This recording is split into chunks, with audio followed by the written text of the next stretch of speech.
In the cold, sterile hallways of the J. Edgar Hoover Building, a ghost was walking. It wasn't a spirit, but something far more terrifying. A mole. For over 2 decades, the Federal Bureau of Investigation, America's premier law enforcement and counterintelligence agency, had been bleeding secrets. Operations collapsed for no reason. Double agents working for the United States were suddenly arrested and executed in Moscow. Sensitive programs, worth billions of dollars and years of work, would become utterly useless overnight. The FBI knew it had a leak of catastrophic proportions, a cancer growing from within its own ranks. But the source remained a phantom. This phantom had a name, though no one yet knew it. His name was Robert Hanssen. And the story of his betrayal is not just the story of a spy, it is the story of an institution so convinced of its own invincibility that it failed to see the monster it had created in its own home. To understand the scale of the disaster, you have to understand the stakes. In the shadow world of the Cold War, information was the ultimate weapon.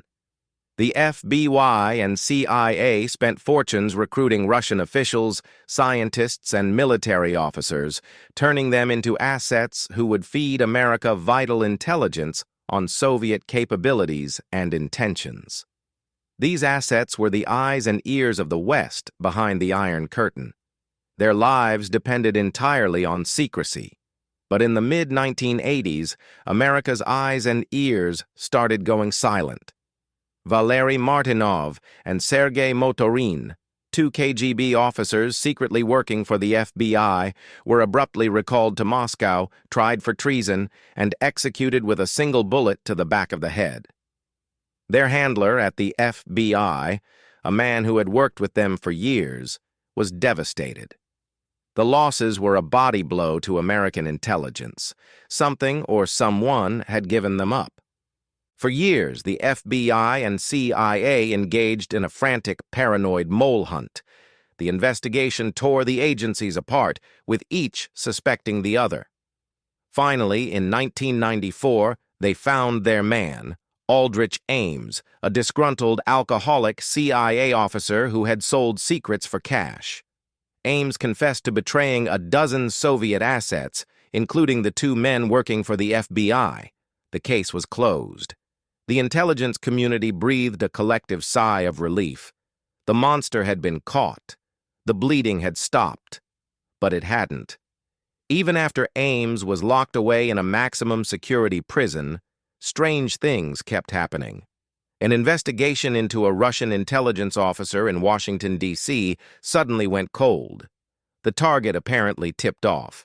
A secret tunnel the FBI was digging under the Russian embassy to eavesdrop on their communications was mysteriously compromised. The nightmare wasn't over. There was another mole, and this one was even better at hiding.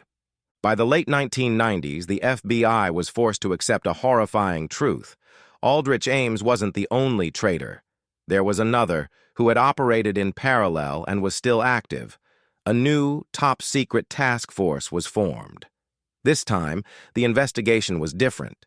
It was smaller, more insulated, and driven by a deep sense of paranoia. They couldn't trust their own computer systems because the mole they were hunting was a computer expert. They couldn't trust their own colleagues because the mole was one of them.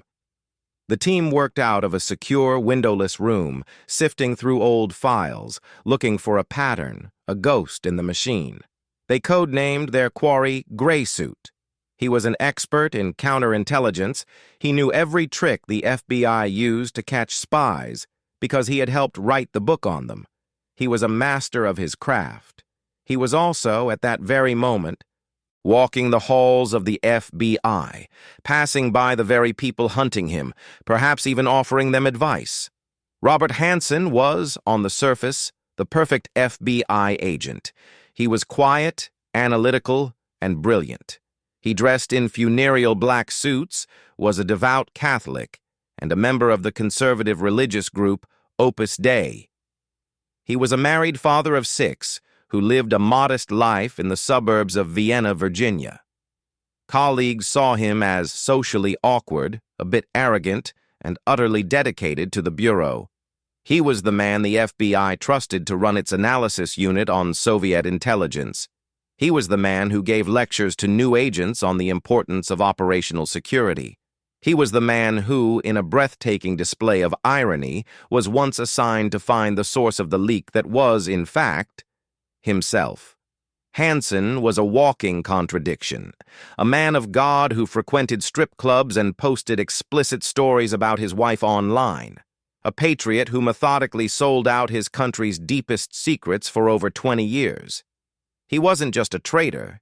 He was the ultimate personification of the FBI's institutional blindness. The hunt for this second mole, this gray suit, was becoming an obsession, but every lead was a dead end. The mole was too careful. He never met his handlers in person. He used dead drops, leaving packages in public places at prearranged times and encrypted communications. His tradecraft was flawless.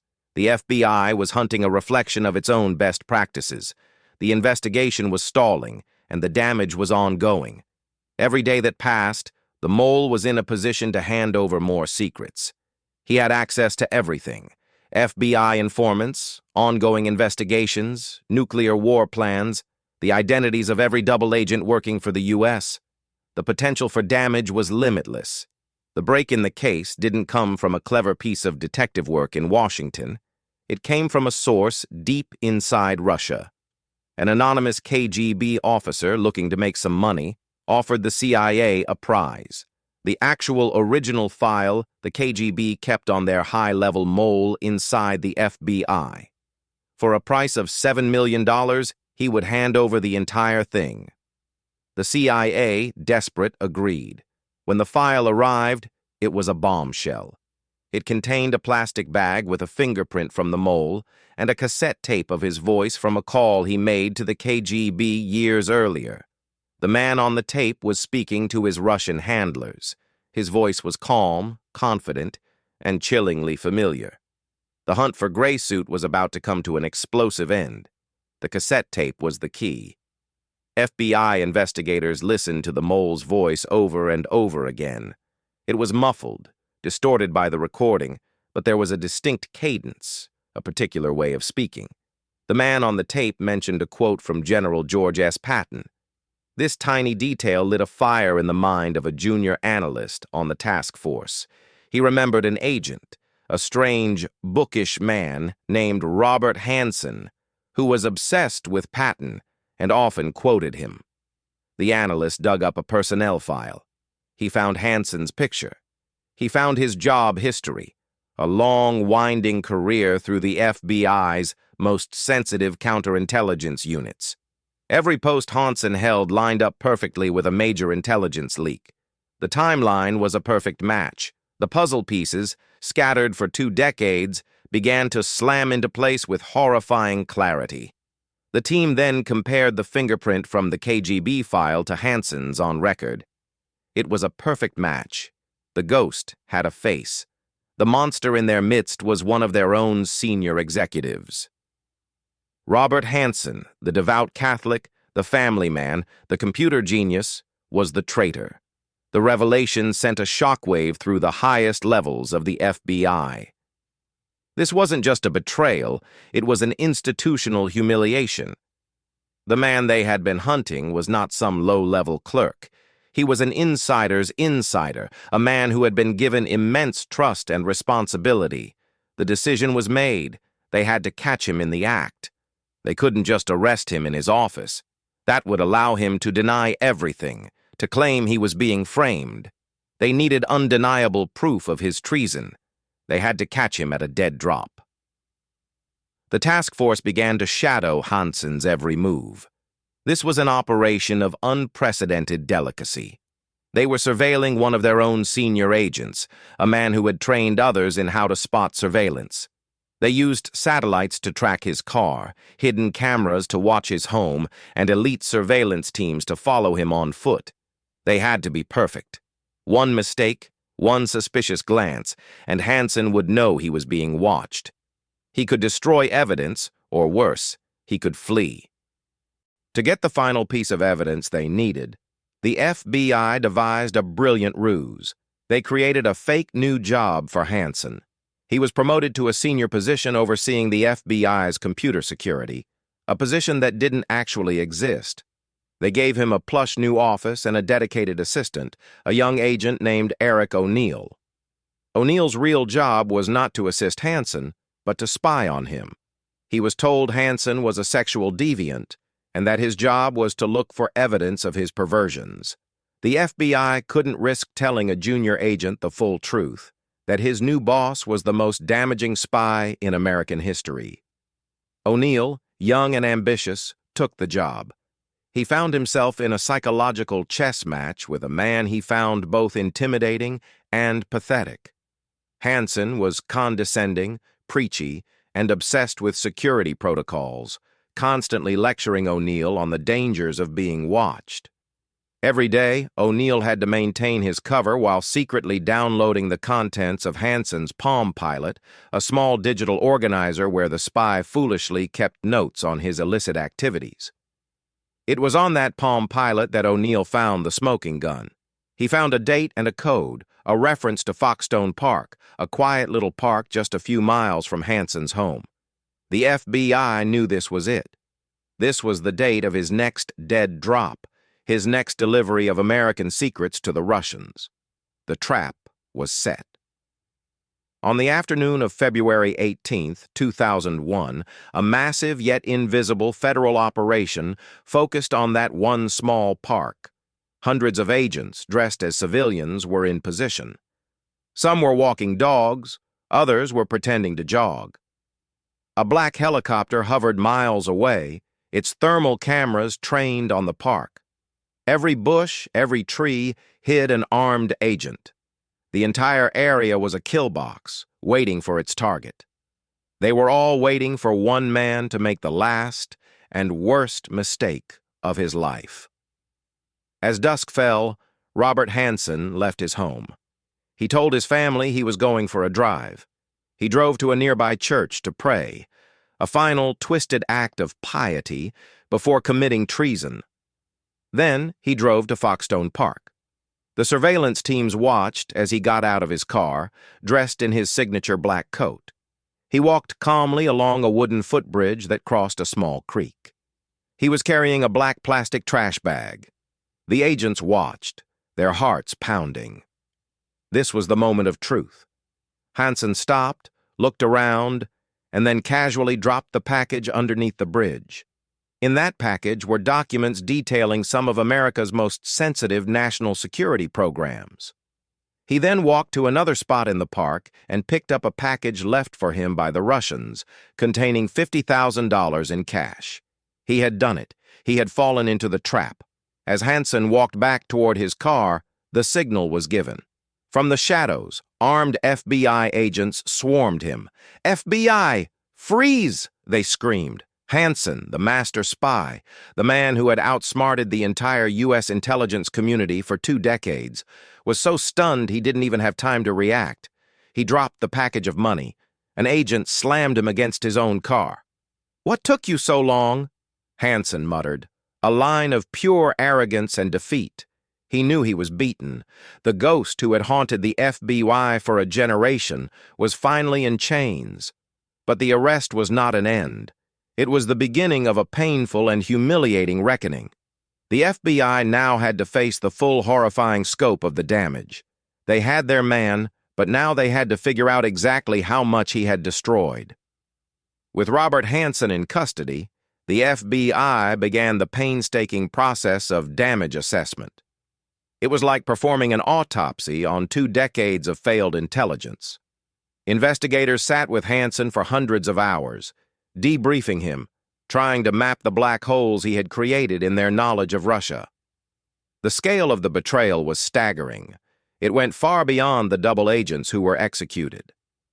Hanssen had given the Russians the entire blueprint of America's continuity of government plan, the top-secret protocol for how the president and military leaders would survive and retaliate in the event of a nuclear war. This information alone was priceless, as it allowed Moscow to know exactly where to strike to decapitate the U.S. government in a crisis. He handed over technical details of American surveillance satellites, sonar systems for tracking submarines, and advanced encryption methods. He essentially gave the KGB a user's manual to America's entire intelligence apparatus. But perhaps the most insidious damage was psychological. Hanssen didn't just sell secrets. He sold out the very soul of the FBI. He shattered the agency's sense of trust and competence. How could a man like this operate for so long, completely undetected? The answer was a cocktail of institutional arrogance, bureaucratic blindness, and a profound failure of imagination. The FBI had rudimentary security systems. For years, there was no rule against an agent simply walking out of the building with classified documents. They didn't conduct regular polygraph tests on their own counterintelligence agents, a basic security measure the CIA had been using for decades. The FBI's computer systems were so insecure that Hanssen, a senior official, could access nearly any file he wanted with few checks or balances. He was a fox who had been hired to guard the henhouse and then spent 20 years feasting. The question everyone asked was, why? Why did he do it? It wasn't for the money, not really. Over 21 years, he was paid about $1.5 million in cash and diamonds, a paltry sum for the level of risk and the catastrophic damage he caused. Hanssen himself seemed unable to give a clear reason. During his interrogations, he offered a tangled web of excuses. He claimed he wanted to prove he was smarter than everyone else, to engage in an ultimate intellectual game. He was a man with a deep-seated inferiority complex, a mid-level bureaucrat who seethed with resentment at not being promoted to the top ranks. Spying was his way of feeling powerful, of having a secret life where he, not the FBI director, was the one pulling the strings. In his own mind, he was a character from a John le Carré novel, a master of the great game. But in reality, he was just a petty, narcissistic man who traded human lives for an ego boost. There was no grand ideology, no political conviction. There was only a hollow man, filled with a quiet, burning rage. To avoid the death penalty, Robert Hanssen pleaded guilty to 15 counts of espionage and conspiracy. He was sentenced to life in prison without the possibility of parole, condemned to spend the rest of his days in a concrete cell at the ADX Florence Supermax prison, a place known as the Alcatraz of the Rockies. His betrayal forced a revolution within the FBI. The agency completely overhauled its internal security protocols. New counterintelligence units were created, mandatory polygraphs were instituted for agents in sensitive positions, and computer systems were fortified with sophisticated monitoring software to track who was accessing what information. The FBI had learned its lesson, but at an almost unimaginable cost. The names on the memorial wall at CIA headquarters are a silent testament to that cost. Stars carved in stone representing agents lost in the line of duty, some of whom were sent to their deaths by Robert Hanssen. The story of Robert Hanssen is the ultimate cautionary tale. It reveals the terrifying vulnerability that lies at the heart of even the most powerful institutions.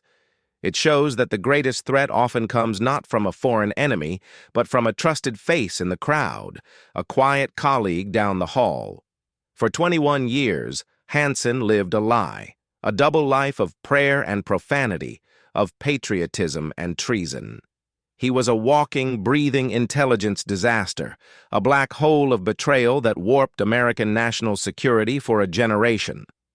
The FBI finally caught its ghost, but the haunting legacy of his actions and the institutional failures that allowed them to happen serve as a permanent scar on the history of American intelligence. His case was, and remains, the single worst intelligence disaster in the history of the FBI.